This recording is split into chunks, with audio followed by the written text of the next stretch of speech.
Hello, my name is Olive Hickmott. I'm a health and learning coach, author, trainer, and permanently curious.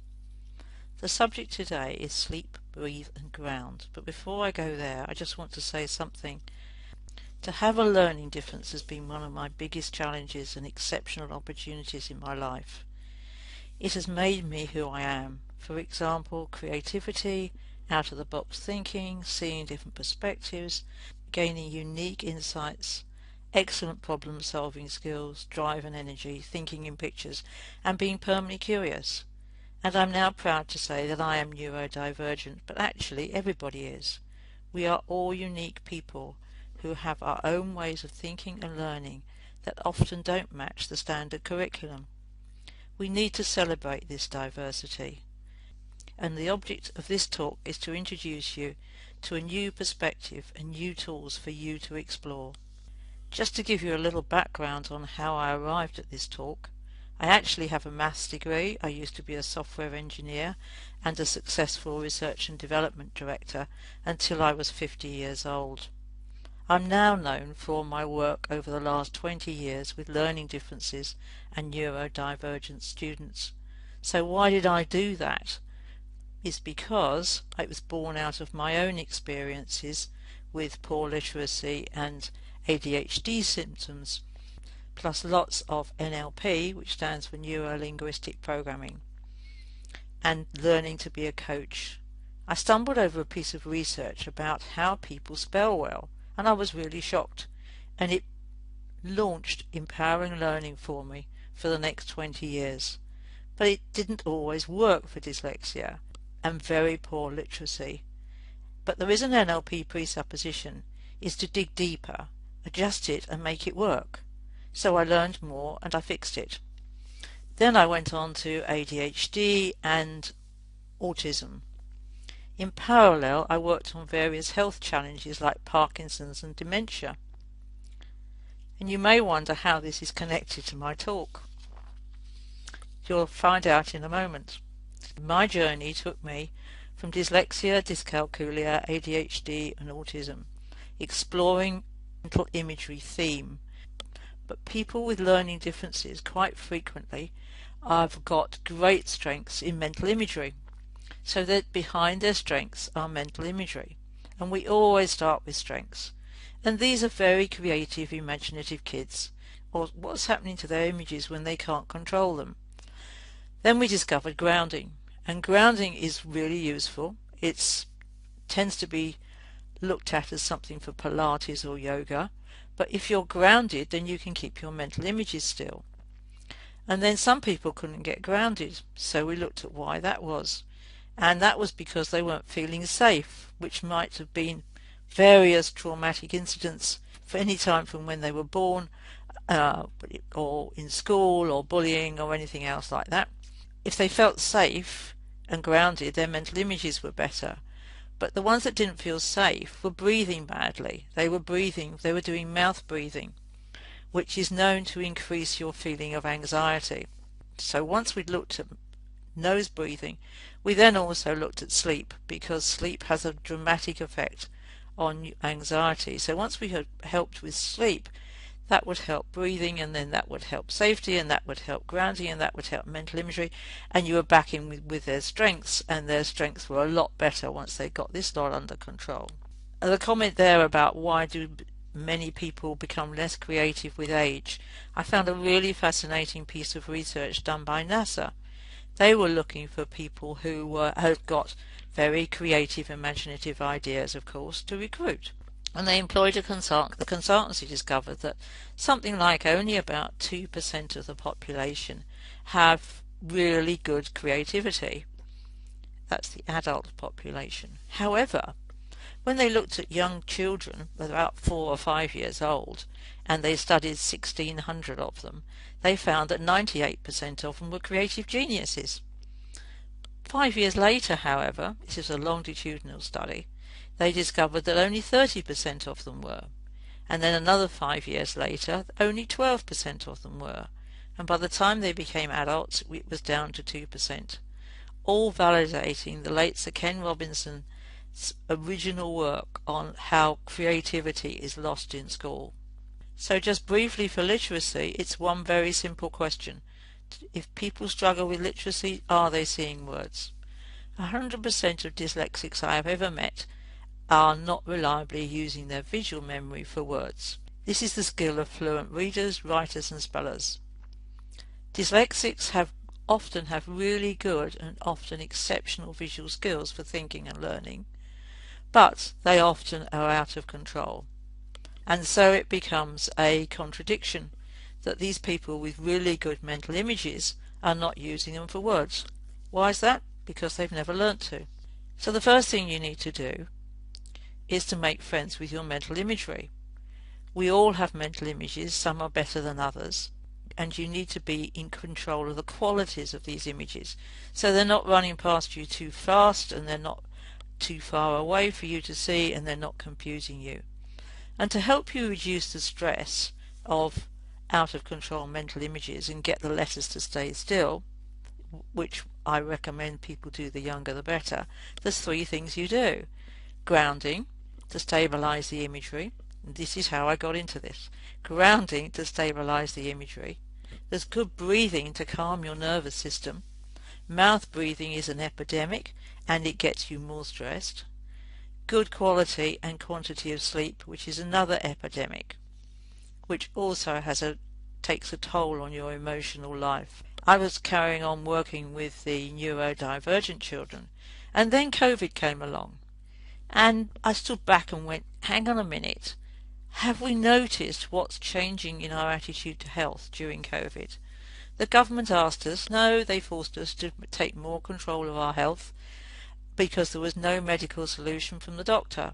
So this may have changed our long-held beliefs that if we can rely on somebody else to fix us when we're sick. In the absence of vaccination and approved treatment, experts told us to take more responsibility. Wash our hands, wear a mask, keep our distance, abide by all the various restrictions, and take a daily walk.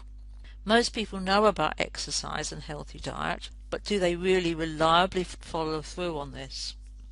And there was one word missing from all of this, our immune system. The word has hardly been mentioned for months. I was blogging about it back in March 2020. Our immune system was saving millions of lives. With asymptomatic symptoms and mild symptoms, our immune system was doing a great job and we should be cheering it. Those with impaired immune system for a variety of reasons were really struggling. Scientists know that we can do more to support our healthy immune system, enabling us to ward off disease or recover from the after effects, and that might include things like vitamin C and vitamin D. So we need to nurture our immune system, and what we need is sleep, breathing and grounding. So I started using the work I've been doing on learning differences to help with your immune system during COVID. For sleep, we need something like about 8 hours of quality sleep. For breathing, we need to be nasal breathing, in and out through our nose. And I'm going to cover all these in detail in a moment. And we need to keep grounded. These are the 3 things that are so critical to helping to prevent infection and helping to improve recovery. They are all simple to learn and will positively affect your well-being, and what's more, they're free. Just putting your attention on sleeping, breathing and grounding for a few minutes every day will improve your immune system, help you fight coronavirus and help you recover from it more swiftly if you do get it. There are many reasons to assume that doing these 3 things could help with COVID-19, and best of all, they're free. As time goes by, the evidence is increasing. Let's just look at poor quality sleep, breathing and being ungrounded. Together they contribute to anxiety, mood instability, decreased cognition, brain performance, fatigue, respiratory problems, heart disease, infection and recovery. The list is endless, and of course impaired immunity. So let's briefly dig down into these to give you some specifics. Grounding, which in the USA is known as earthing, by the way. Grounding, quite simply, is about connecting us with the earth Imagine you deeply rooted into the ground with every cell in your body. That will do the trick. It will keep you calm and centered, ground yourself for a happier, healthy life. When stressed, we get very wobbly and ungrounded, and we like take off, as that little chap in the corner you can see. And how on earth can our immune system, which is busy working out what's us and what's not us, work when we're ungrounded? Being ungrounded is also responsible for increasing inflammation and increasing hyper-alertness. So what grounding skills can you start using today? As I say, many people think it's only for Pilates and yoga. It's not true. It's for everything. You may need to release some energy blocks.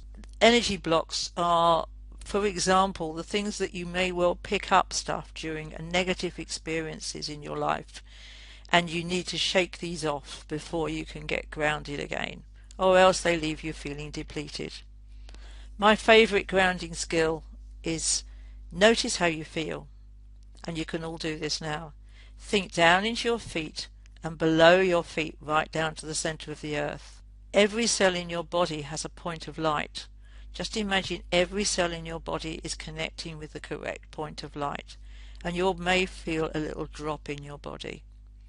And anything you don't want, you can just release down into the ground. Then you can fill up with neutral energy, which you can think of as being sunshine. And the great thing about this is it only takes seconds. Anytime, any place, you can get more grounded. And here's a couple of references. The Earthing book, which was written by 3 amazing gentlemen in the US. One was a cable TV guy, one was a cardiac doctor, and one was a healer. The Grounded book, which is really good for kids. Breathing comes next. How do you breathe? Did you know that breathing in and out through your nose will clean the air and give every cell and organ in your body more oxygenation? Breathing gently down into your diaphragm will relieve anxiety and many mental health challenges. Mouth breathing creates hyperactive brain, poor oxygenation in muscles, tendons and organs, so you tend to be a bit wobbly. High viral load for any infection you get. Illnesses, diseases, and breathing high in your chest misses your diaphragm that naturally massages your internal organs. So what are breathing skills? First thing is gently breathe in and out through your nose. When people say a deep breath, they don't mean your shoulders going up, they mean deep down into your belly. So right down into your diaphragm. So you're moving your diaphragm. It's a really good idea to have a pause after your out-breath. So if you breathe in for, say, 1 to 2, and then you breathe out for 4, and then you have a little pause. The pause is really good for building up your tolerance to carbon dioxide, and it's carbon dioxide that triggers the next breath.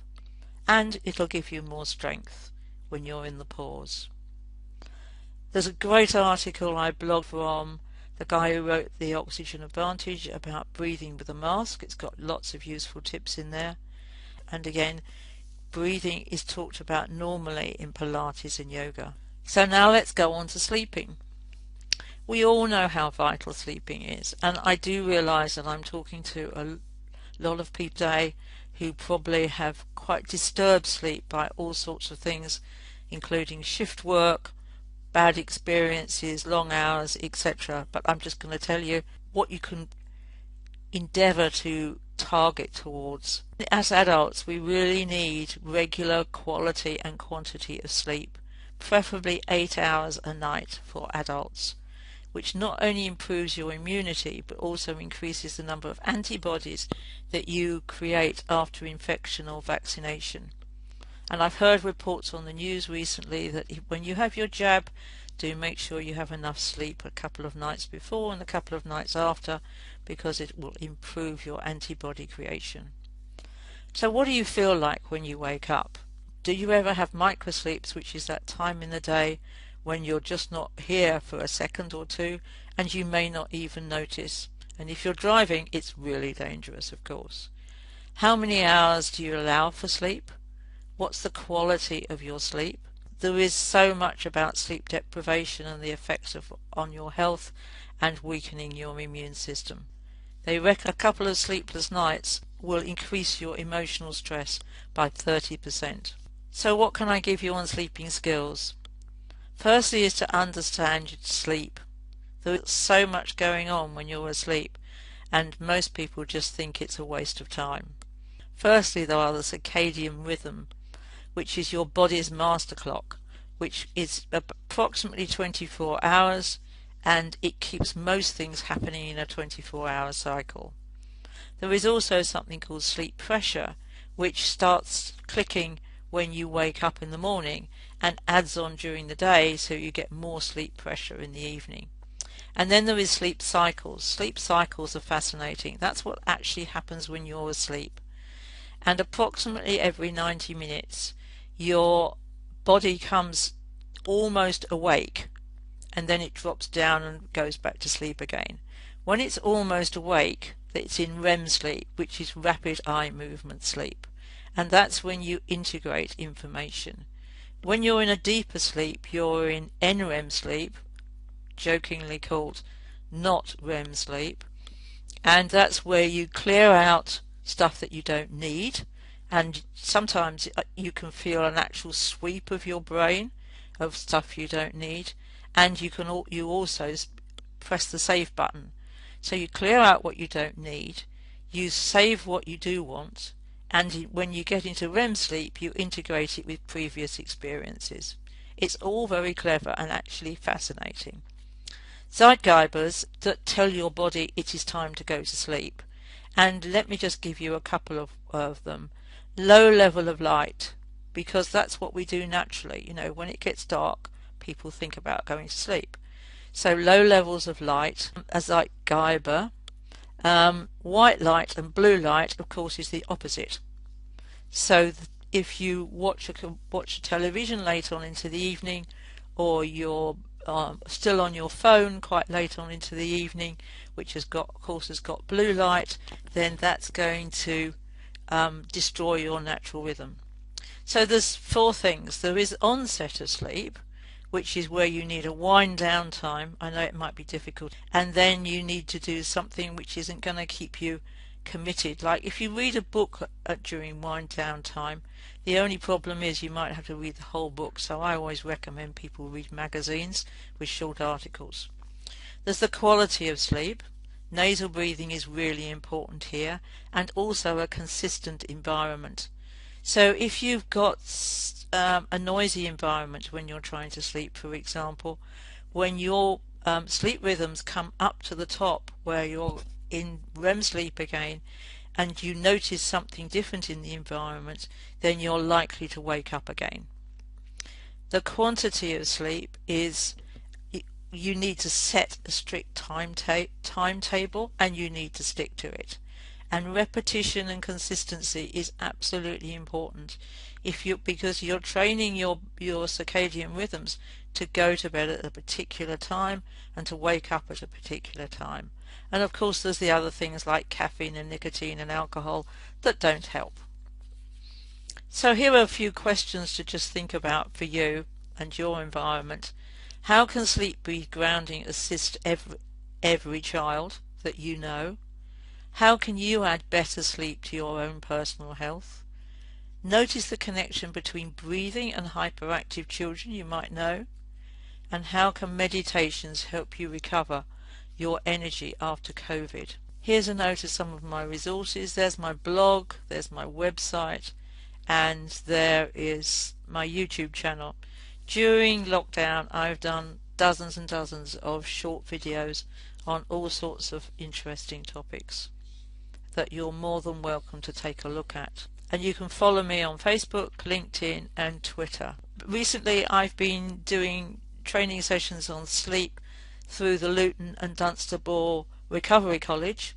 I am doing a whole day on 10 short videos on Active in Redbourne, which is a community group I belong to, where I'm doing videos for Global Sleep Day. And so we have 10 contributions from different members of the public. Thank you for listening. Thank you all for your time. Bye.